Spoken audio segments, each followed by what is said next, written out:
Alors, on vous revoit maintenant. On a un souci technique, mais voilà, donc avec les aléas de la technologie, on a toujours moyen de pouvoir naviguer cela. Et cependant, je vais faire venir en fait le modérateur de cette séance. On va parler d'une session assez intéressante, donc un topic assez intéressant, une thématique que j'aime beaucoup, les monnaies digitales et blockchain, quel avenir en Afrique francophone. Alors, qui sera modéré par Georges Foiling Focam, qui représente justement Patek Afrique centrale. Alors, on a Diallo, on a Issa. Alors, bien sûr qu'il y a aussi Remy et Ralph qui vont nous rejoindre. Juste pour rappel, c'est le bootcamp organisé par Patef francophone et bien sûr sponsorisé par Binance. Et voilà, salut Issa. Ouais, ça va, tranquille, super plutôt. Alors Diallo, je vois que tu es en Côte d'Ivoire, c'est ça? C'est ça, Abidjan. Ça se passe comment en Côte d'Ivoire? Ben, écoute, ça se passe super bien. Écoute, il y a de belles avancées, hein. J'en apprends de belles nouvelles sur la Côte d'Ivoire.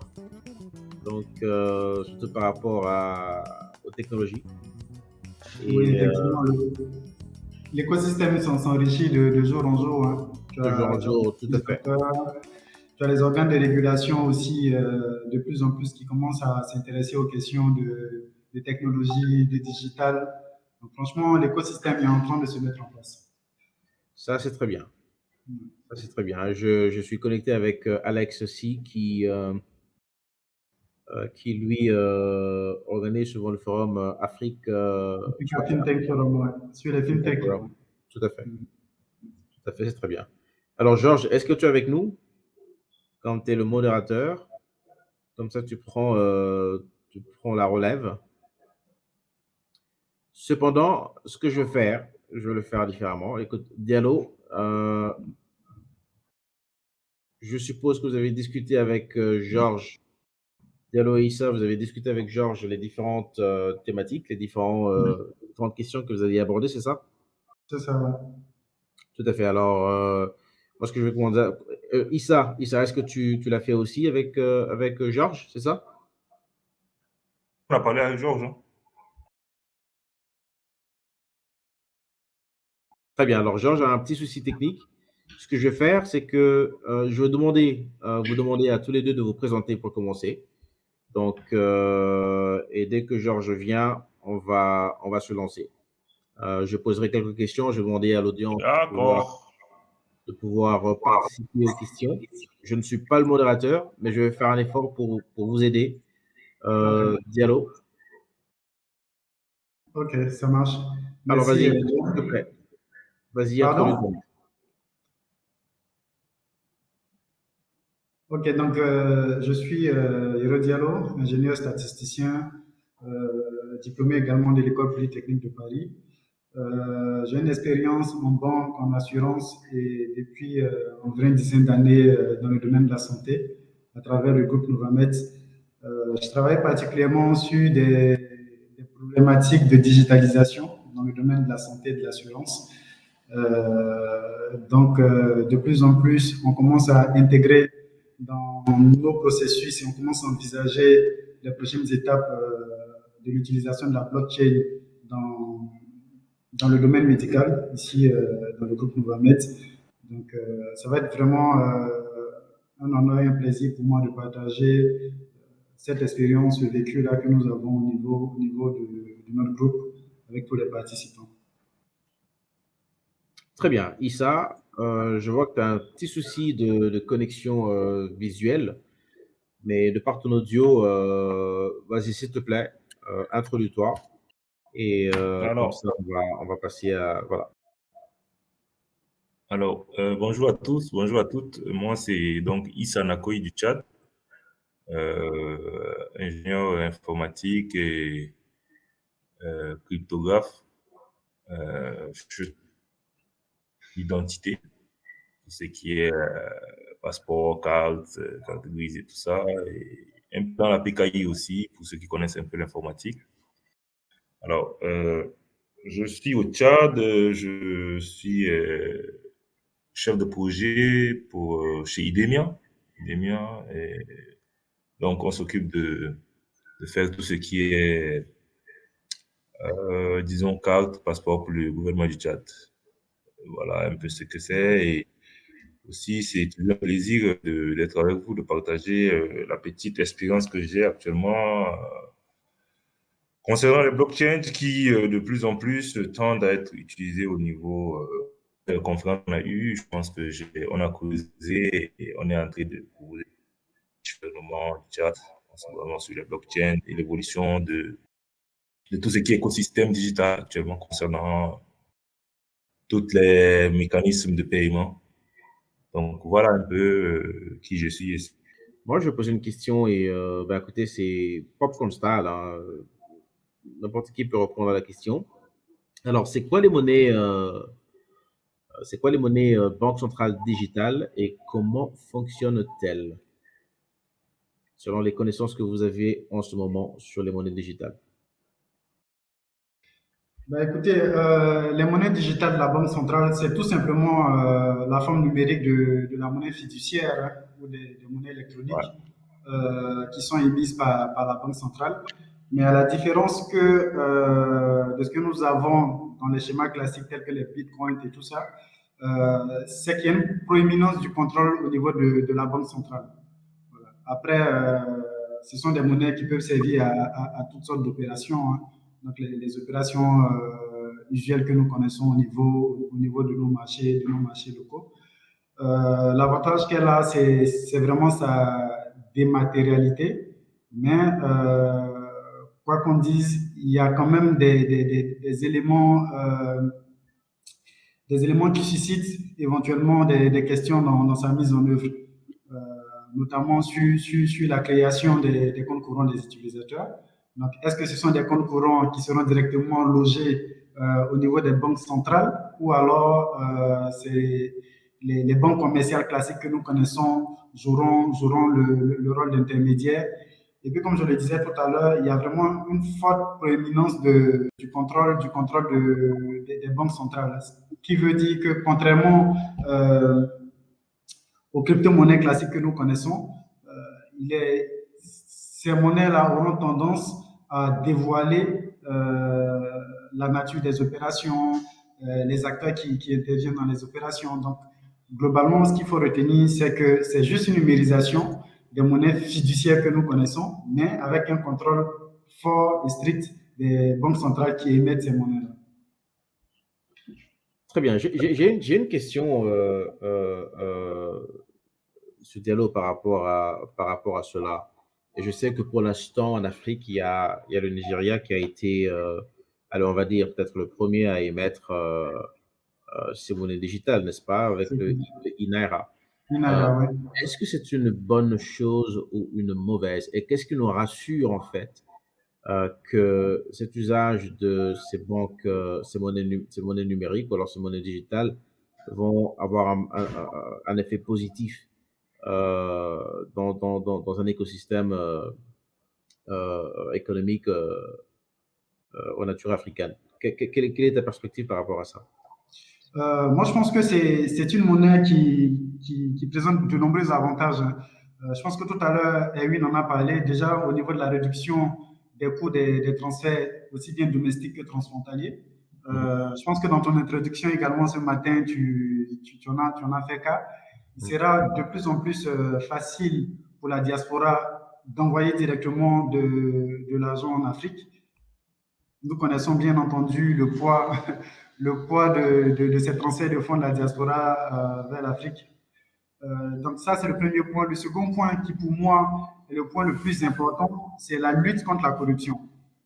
Voilà, parce que, comme vous le savez, ici en Afrique, 90% des transactions sont faites au détail.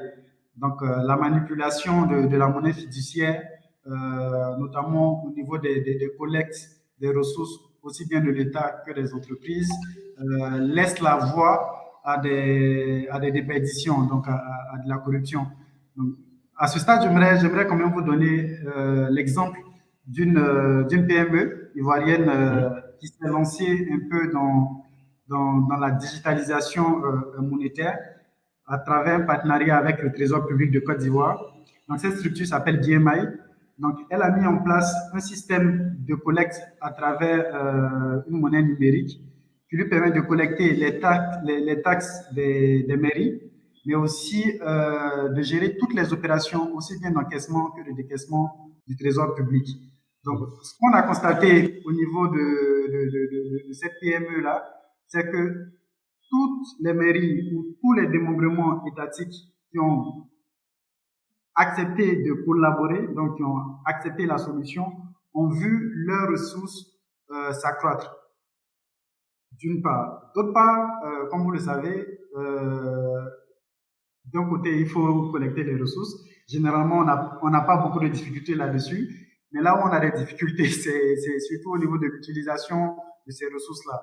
Mais la digitalisation ou cette application mise en place par DMI Finance a permis justement d'avoir une utilisation beaucoup plus optimale des recettes de l'État et des recettes de ces démembrements-là. Donc, je pense que donc, ce type de monnaie-là, en plus de lutter contre la corruption, permet naturellement d'avoir une meilleure inclusion financière et de renforcer l'écosystème du mobile money qui existe déjà. Très bien.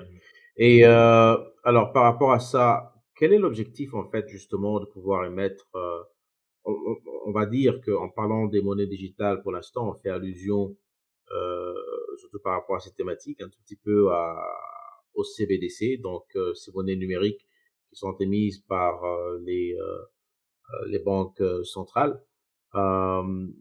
Quel est l'objectif, justement, de mettre une CBDC? Et en quoi, mais je pense que tu l'as évoqué tout à l'heure. Alors, Diallo, revenons vers toi. Quel est le pays d'Afrique, ou quels sont les pays d'Afrique en ce moment qui ont un projet de monnaie digitale? Tu en as donné un exemple tout à l'heure que je trouve très louable, avec cette entité qui en fait met en place un système de collecte pour maximiser justement les recettes de l'État. Est-ce qu'il y a un autre pays que tu connaisses en Afrique qui a un projet similaire? Oui, effectivement, de plus en plus, on a des initiatives sur le continent. Tout à l'heure, tu as évoqué le cas du Nigeria avec le Inaira. Mais je pense que cette année, il est prévu aussi beaucoup de lancements de phases pilotes, aussi bien en Tanzanie qu'au Ghana avec le ECD. Hier, j'assistais aussi à une formation organisée par HEC avec la Banque centrale des États de l'Afrique de l'Ouest, la BCAO. Donc, qui de plus en plus commence à étudier la question au niveau de la zone CFA. Après, si tu veux, la plus grosse problématique aujourd'hui, c'est la régulation. C'est la régulation. Et je pense que mes prédécesseurs en ont parlé tout à l'heure. C'est vrai qu'elle présente des avantages, une monnaie électronique, mais après, comment on l'attaque? Sous quel angle? Est-ce qu'on part directement sur la forme des crypto-monnaies usuelles que nous connaissons, sachant que les banques centrales risquent de ne pas avoir totalement le contrôle sur les opérations, ou alors on partirait vers un modèle qui ressemble beaucoup plus à l'INAIRA, c'est-à-dire qui correspond juste à une numérisation de la forme structurale de la monnaie. Mais ce qu'il faut savoir, c'est que de plus en plus, l'Afrique, ou disons les principales économies de l'Afrique, s'interrogent, se positionnent sur la question de la monnaie digitale. Tout à fait. Il y a une question qui suit, que j'aimerais poser, mais avant de la poser, il y a un exemple que j'aimerais donner. D'accord? Il y a 3 ans, au mois de mai ou mars 2019, je me retrouvais au Zimbabwe. Et pendant que j'y étais, avec une équipe pour discuter de l'importance en fait de la crypto-monnaie, avec d'ailleurs le vice-président de Zimbabwe, on a discuté avec lui et ils avaient un système qu'ils ont appelé le RTGS, qui en fait veut dire le Real Time Gross Settlement. Mais ils appelaient maintenant, ils ont rajouté le dollar à la fin, parce qu'on connaît très bien les grands soucis qu'il y a au Nigeria par rapport à la monnaie. Et je me Exactement. rappelle d'ailleurs avoir voyagé sans cash avec moi. C'était une grosse bêtise. C'était ma première fois. Espérant que je pouvais retirer le cash à l'ATM. Je n'ai pas pu le faire parce il y avait pas de cash dans les ATM. Un gros problème de liquidité à travers toute la République. Et c'est comme ça qu'ils ont permis euh, aux, euh, aux habitants de Zimbabwe de pouvoir utiliser leur téléphone et faire des échanges en fait scripturaires, comme tu l'as dit tout à l'heure, en envoyant des RTGS dans le sang. D'accord? Donc, si je dois envoyer $100 par exemple, ils vont appeler 100 RTGS. OK? Alors, euh, qu'est-ce que tu penses par rapport à un système comme celui-là? Et est-ce qu'une CBDC devrait être forcément utilisée sur la blockchain? Moi, je me rappelle, pendant que j'y étais, j'ai aussi rencontré le ministre des Finances avec qui était pro-blockchain. Je ne sais pas si c'est toujours le même qui est aujourd'hui là-bas. Et on l'a vu chez lui. On a discuté, on lui a dit, moi je lui ai dit, écoute, en tout cas, le fait que le Zimbabwe utilise déjà ce système scripturaire de pouvoir envoyer de l'argent, d'accord, par téléphone, si seulement ces gens pouvaient mettre cela dans la blockchain, ce serait déjà un très grand départ. Parce que le Zimbabwe, déjà, en dépit du fait qu'il ne pouvait plus utiliser le cash, était en mesure de pouvoir faire des échanges scripturaires en s'envoyant des SMS. Quelle est ta perspective par rapport à ça? Et est-ce que tu penses aujourd'hui que pour qu'une CBDC puisse mieux exister, il lui faudrait la blockchain? Et ensuite, on va essayer d'aborder la différence entre une CBDC et une crypto-monnaie. Je pense qu'il y a un intérêt très important hein, à aller vers la blockchain, mais je pense que ça devrait se faire par étapes. Parce qu'après, n'oublions pas que nous sommes dans des contextes assez particuliers en Afrique. Mais je pense que de plus en plus, les gouvernants et les banques centrales ont intérêt à aller très rapidement, en tout cas pour celles qui prendront l'option de numériser leur monnaie, d'aller vers la blockchain. Pour la simple et bonne raison que la blockchain leur permettra d'avoir des statistiques fiables, parce que je sais que c'est une problématique au niveau des banques, mais d'avoir des statistiques fiables, et qui dit statistiques fiables parle d'outils de prise de décision plus fiable et d'avoir beaucoup plus de proactivité dans les prises de décision. D'une part. D'autre part, pour les populations, c'est vraiment de l'inclusion financière. Tu as donné l'exemple du Zimbabwe, mais je te donnerai par exemple l'exemple de l'Angola, où on a de grosses problématiques de maîtrise de taux de l'inflation. Pour sortir d'un pays comme l'Angola, à l'aéroport, quasiment, on te fait une fouille pour s'assurer que tu ne sors pas avec les kwanzas. Donc aujourd'hui, si on a ces monnaies-là à base de blockchain, c'est sûr que les banques centrales et les États auront un contrôle beaucoup plus rigoureux sur leur monnaie. Et par conséquent, beaucoup plus de maîtrise sur l'inflation. Très bien.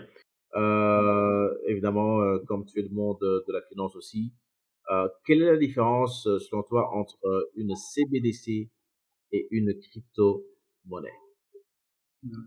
La différence, elle est simple et immédiate. Hein. La CBDC, elle est émise par une banque centrale et contrôlée par la banque centrale, alors que la crypto-monnaie, il n'y a pas véritablement un organe de contrôle. Comme le disait Erwin ce matin, j'ai bien apprécié, c'est vraiment très démocratique et libre. Donc, je pense que la différence fondamentale réside à ce niveau-là. Oui, Alexandro, tu peux venir intervenir aussi, comme ça tu vas aider dans ce panel. Diallo, on va continuer avec cette intervention. Alors, comment se présente en fait le marché des crypto-monnaies en Afrique selon toi? Sur le sujet des monnaies numériques de banque centrale, pour aller plus rapidement, aujourd'hui, ce sont des monnaies qui sont développées principalement dans les pays africains. On comprend le Nigeria a principalement développé sur une blockchain, une blockchain Hyperledger Fabric, qui est une blockchain de construction privée, qui permet aujourd'hui de mettre en place aujourd'hui des monnaies numériques. On n'a pas forcément besoin de la blockchain pour le mettre en place, mais aujourd'hui, on voit que beaucoup de personnes se tournent vers la blockchain parce qu'elle offre plus de sécurité, plus d'informations pour la traçabilité et puis de suivre les données principalement sur ça. Donc, l'information aussi que j'aimerais passer là-dessus, c'est ça. Donc, il y a une différence quand même entre ça et puis les crypto-monnaies. Aujourd'hui, quand on prend une crypto-monnaie, elle se développe aujourd'hui sur une blockchain publique. Une blockchain publique qui est accessible à tout le monde et où aujourd'hui les informations sont disponibles. Mais au niveau des blockchains privées, aujourd'hui, le développement des monnaies numériques, les informations sont disponibles que pour l'organisme central qui a mis en place la monnaie. Et puis, est-ce que c'est une meilleure idée pour l'Afrique aujourd'hui? On ne sait réellement pas, on ne sait pas réellement si c'est l'une des meilleures choses aujourd'hui. Si on peut réellement substituer les crypto-monnaies, l'adopter avec nos monnaies actuelles, sera la meilleure idée que de mettre en place encore une monnaie numérique, plus de contrôle sur la population. Une question à toi et à Diallo, et tout celui qui pourra en fait répondre à cela. Aujourd'hui, on a un souci dans la maîtrise justement de la monnaie émise par les banques centrales. D'accord? Et une des raisons de l'existence justement des crypto-monnaies, c'est parce que bon, on n'a pas forcément cette attitude de pouvoir en imprimer en quantité industrielle qui va causer une sorte d'inflation sur le marché. D'où les monnaies stables crypto aujourd'hui. Il y en a 3 types en fait. Donc l'un qui est une stablecoin qui serait comment on dit paqué par le fiduciaire. D'accord. Donc comme une banque centrale ou HSBC. Il y a une autre qui serait justement aussi baquée par des actifs. Et il y a d'autres qui en fait seraient baqués par des algorithmes intelligents qui sont là pour se rassurer de allez, comment on va dire, de l'émission, du retrait justement de ces monnaies de manière électronique, de manière automatique sur le marché. Alors, qu'est-ce que tu penses en fait de cela? Est-ce que un cas tel que le INAIRA ou alors toutes les autres monnaies, est-ce qu'on aura encore le même souci où la banque centrale d'un gouvernement africain quelque part, ou pas seulement le gouvernement africain, mais d'une entité, d'une organisation quelconque, va vouloir en créer sans tenir compte justement de l'inflation qui peut se causer sur le marché? Quel est ton avis par rapport à ça? Ok, je ne sais pas si Diallo est là. Bon, moi je vais directement répondre à la question. Tout d'abord, au niveau des avantages réels aujourd'hui, au niveau des numériques de banque centrale, quel avantage? Aujourd'hui, l'avantage de ces monnaies, l'inflation sera toujours là, mais l'avantage c'est que ça va permettre une meilleure inclusion financière aujourd'hui. Aujourd'hui, les monnaies numériques vont permettre une meilleure inclusion financière parce qu'on se rend compte qu'en Afrique aujourd'hui, beaucoup de personnes utilisent un téléphone portable. Donc, le fait d'utiliser un téléphone portable, de mettre en place ce type de monnaie vont permettre à les personnes de faire des transactions plus rapidement et de ne pas détenir du cash chez soi. Maintenant, quand on revient sur le problème principal de la monnaie, moi j'ai beaucoup fouetté au niveau des théories des monnaies. On a eu d'abord Hayek, il y a l'économiste Hayek, l'Autrichien, et puis on a eu aussi Milton Friedman. Donc, ces deux messieurs n'étaient pas d'accord sur des points, mais il y a eu une des choses principales qu'on disait. L'inflation, c'est l'une des priorités qu'on doit régler normalement dans une économie aujourd'hui.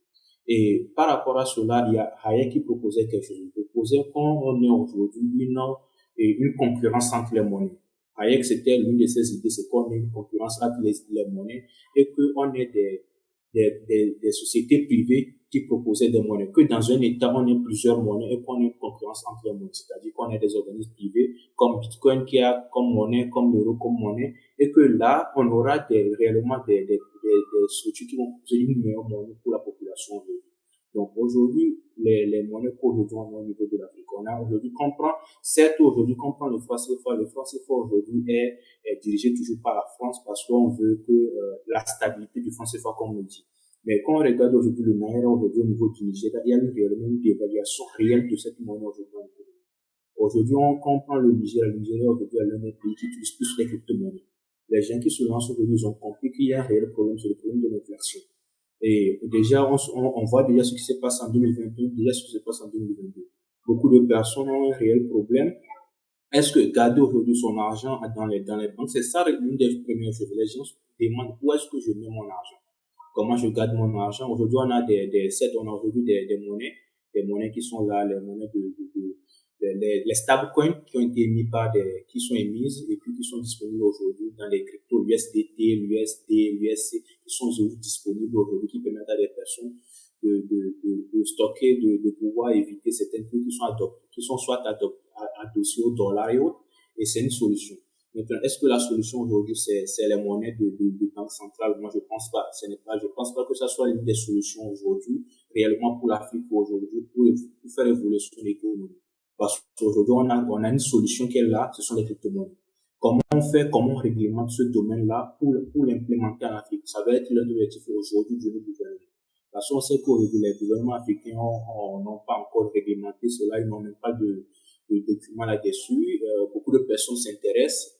Principalement, moi, j'ai eu des personnes du gouvernement qui s'intéressaient réellement au domaine. Mais ça tarde. On se demande est-ce qu'il y a les infrastructures nécessaires pour réellement le mettre en place? Comment on fait? Comment on avance? Comment on éduque? Donc, il faut se poser les bonnes questions et puis avancer. Très bien. Diallo, est-ce que tu es là? Tu voudrais bien rajouter quelques éléments par rapport à ça? Oui, je pense qu'on est complètement en phase avec Alexandre. Je pense que la question de l'inflation doit être prise dans un cadre macroéconomique beaucoup plus global. Hein.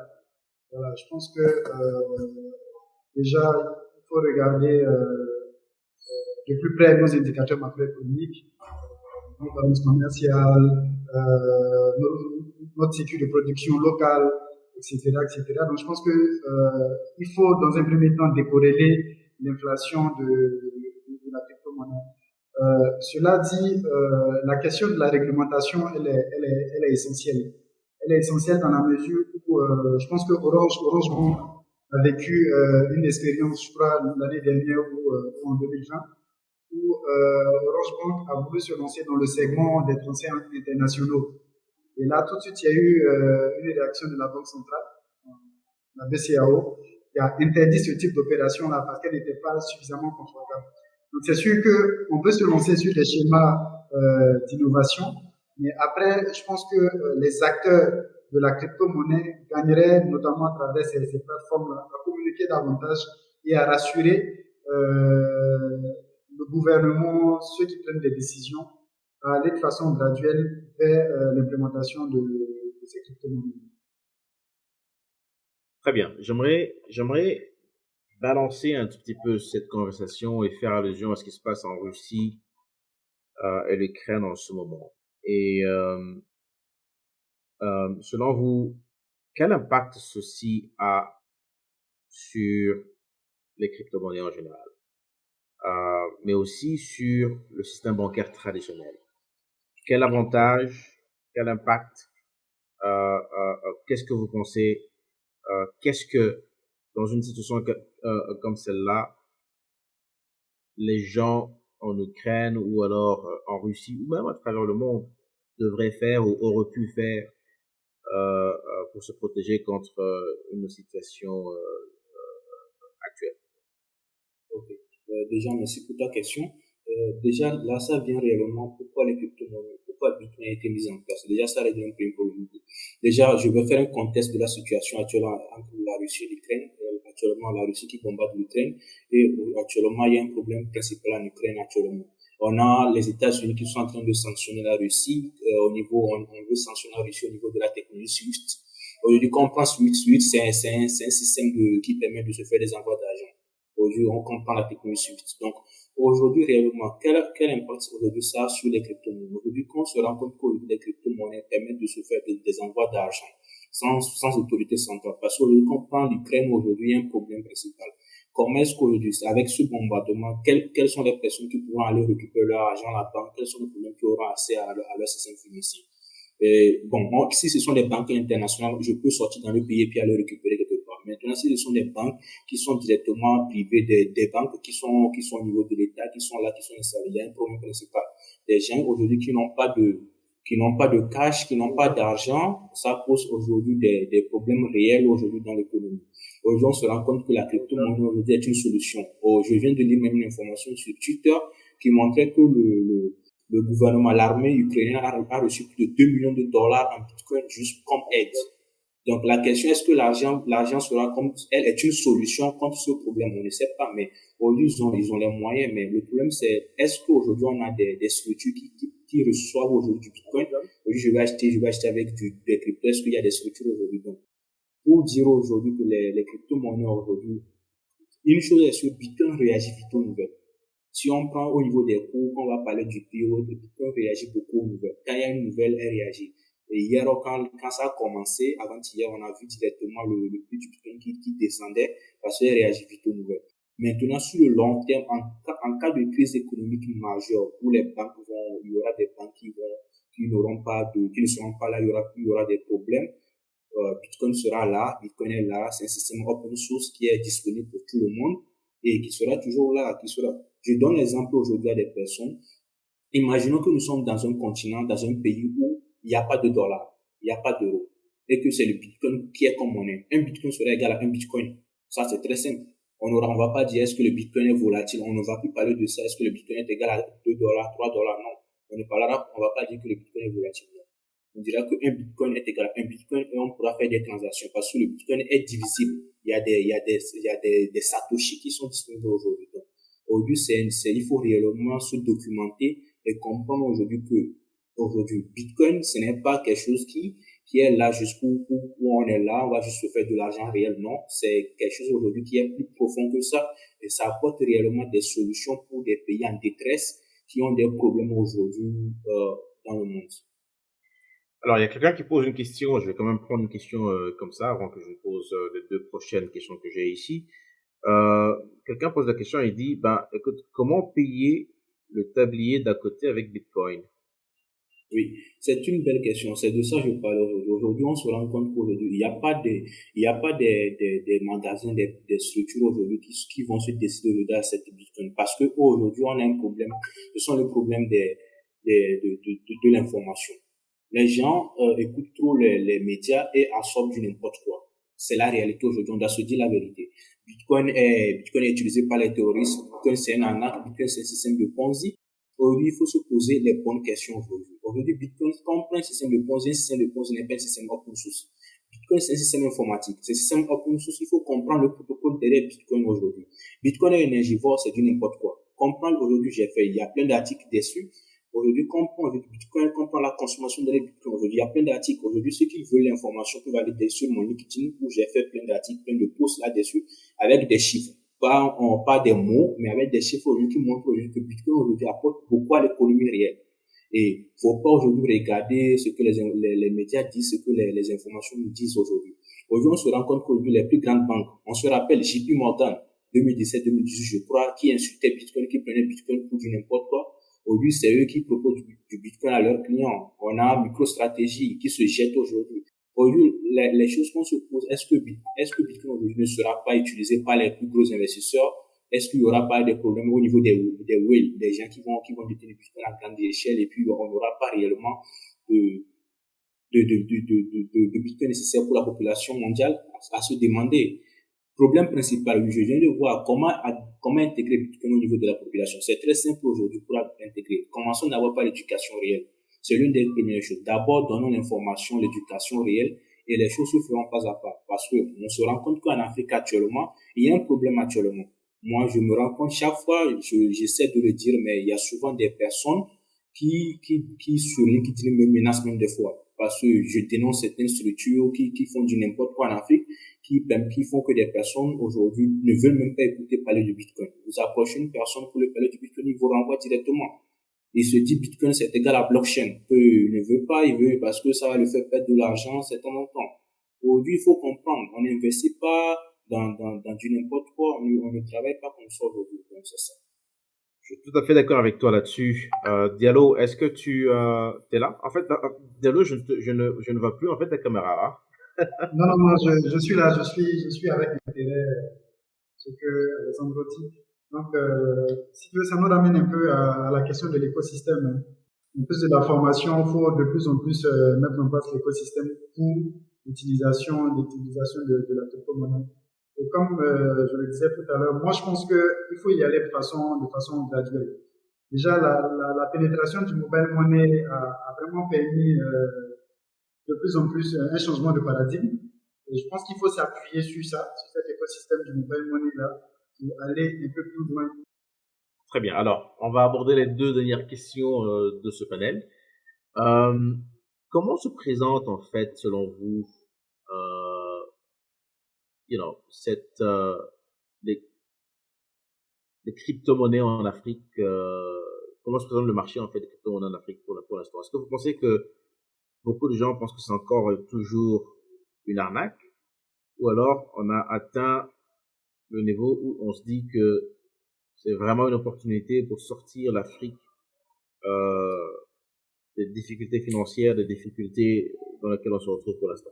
Est-ce que c'est des opportunités pour nous, ou alors c'est toujours et encore un malheur que des gens se pensent que bon ben écoute, c'est une opportunité de pouvoir se faire de l'argent du jour au lendemain, comme ça. Quels sont vos avis par rapport à ça? Parce qu'il y a deux aspects en fait. Il y a l'aspect où les cryptos sont en train de résoudre vraiment des vrais problèmes. De vrais problèmes. Mais il y a l'autre aspect où les gens se disent, ben écoute, voici, on a entendu l'histoire d'un gars qui a investi $1 et s'est fait 1 million, donc tout le monde veut se créer une richesse derrière cette histoire. Alors il y a deux aspects, c'est l'utilisation et l'investissement, c'est deux choses différentes. Ce que je dis toujours aux gens. Donc quand on veut investir, il faut savoir dans quoi vous investissez. Mais quand on veut l'utiliser, il faut savoir que dans l'utilisation, il y a d'abord les fondamentales d'une technologie qui soutient en fait un principe quelconque pour résoudre un problème qui existe. Et alors, quand il s'agit de l'investissement, ça c'est autre chose.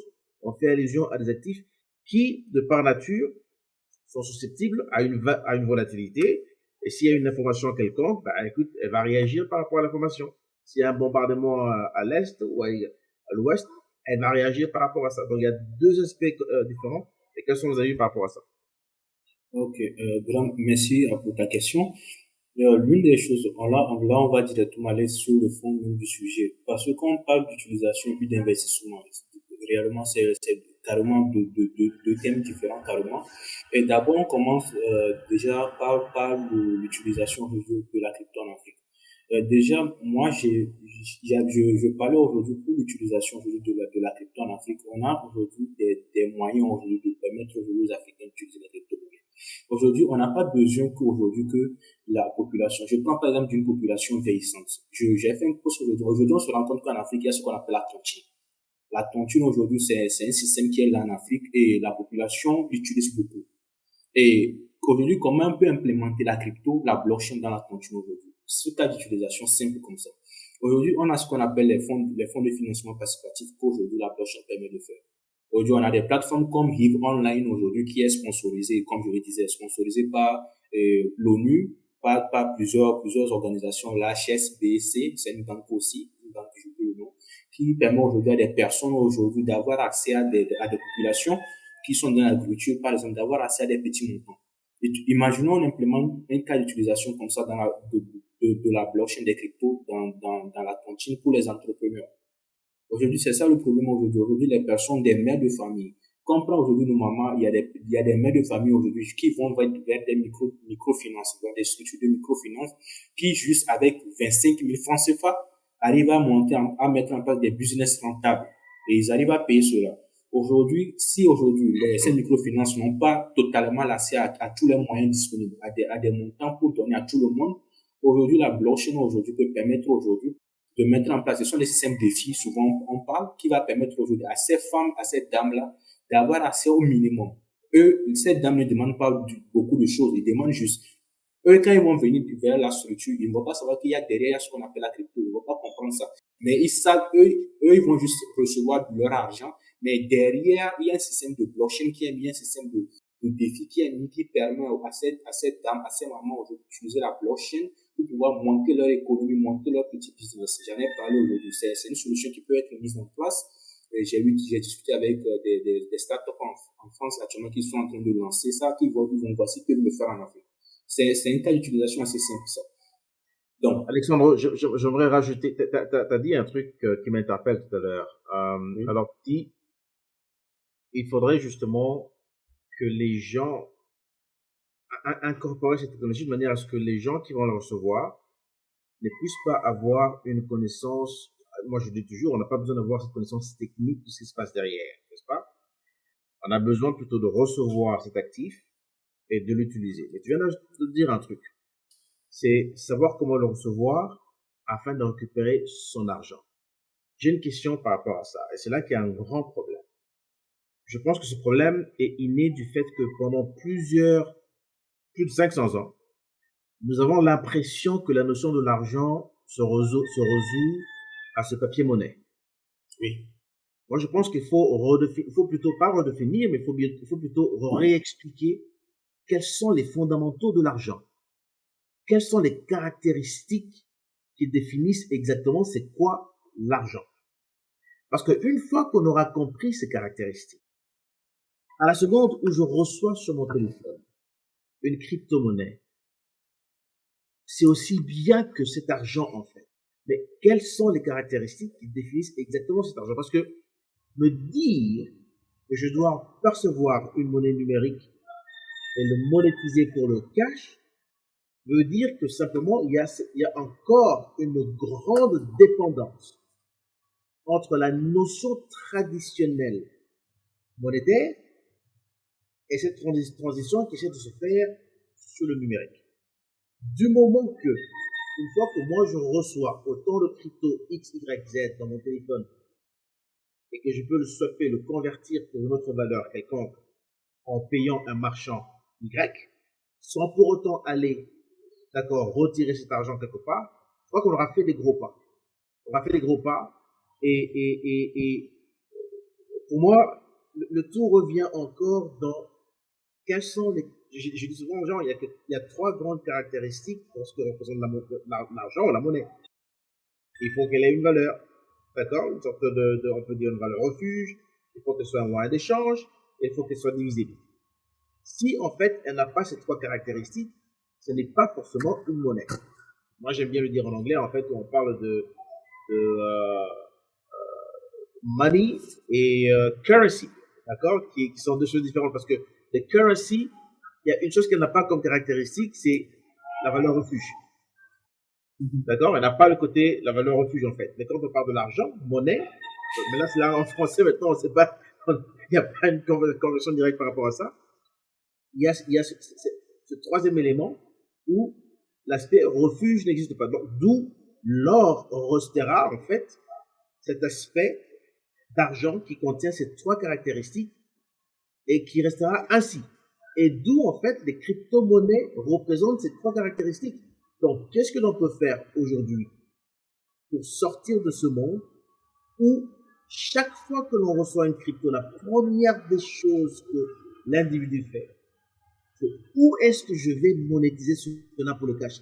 Il oublie qu'en monétisant, il perd la valeur, en fait, de son actif. Quels sont vos avis par rapport à ça? Je vois que Diallo est en train de rigoler, j'ai l'impression qu'il partage. Moi, je pense. Diallo, qu'est-ce que tu dis par rapport à ça? Moi, je pense que, où je vais d'abord laisser Diallo intervenir, mais après, je dirai le petit mot que j'ai juste peur de perdre le fil de mes idées si je laisse Diallo intervenir. Dans ce cas, vas-y. Alors, vas-y. Donc, je dirais rapidement, et je pense qu'il faut encourager, les business, les entreprises à proposer, des paiements, ou des options de paiement, avec des crypto-monnaies. L'année dernière, par exemple, j'ai été invité dans un restaurant et j'ai vu qu'il y avait un QR code Bitcoin sur lequel on pouvait payer la facture en Bitcoin.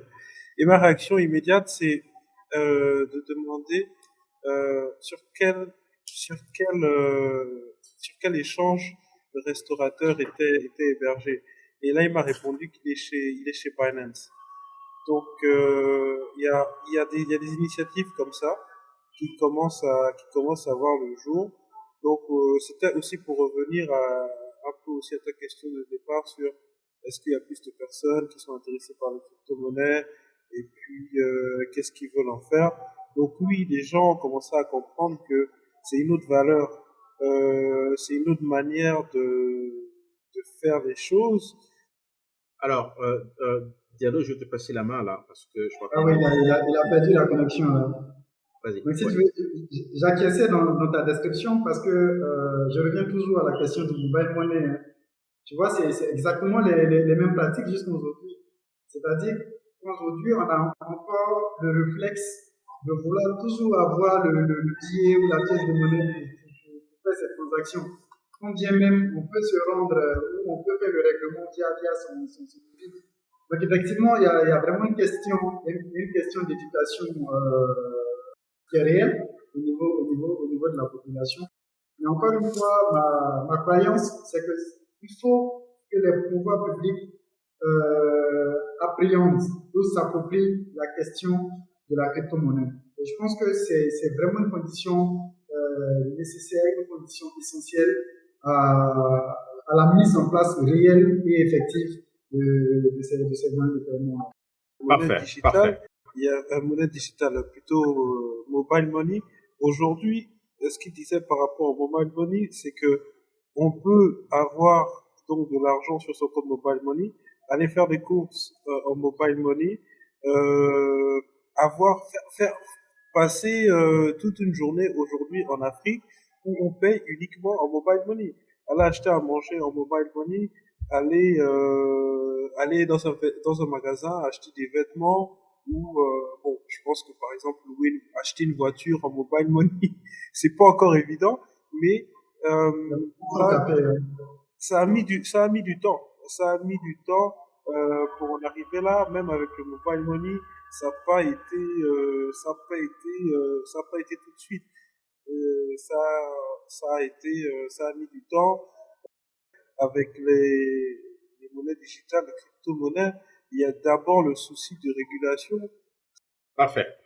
C'est bon. Alors, je vais finir avec cette discussion en posant une question. Qu'est-ce que l'on peut faire? D'abord, existe-t-il des crypto-monnaies africaines? Est-ce qu'il devrait en exister une crypto-monnaie africaine spécifiquement? Si oui, pourquoi? Pour quelles raisons? Existe-t-il d'autres qui peuvent carrément être utilisés, entre autres le Bitcoin, Ethereum et d'autres monnaies? Et comment est-ce que vous pensez que ces monnaies peuvent faciliter l'inclusion financière en Afrique? Et on va conclure ce panel avec cette question. Ok. Bon, là, je réponds premièrement. Ok. Donc, vous me recevez? Ouais.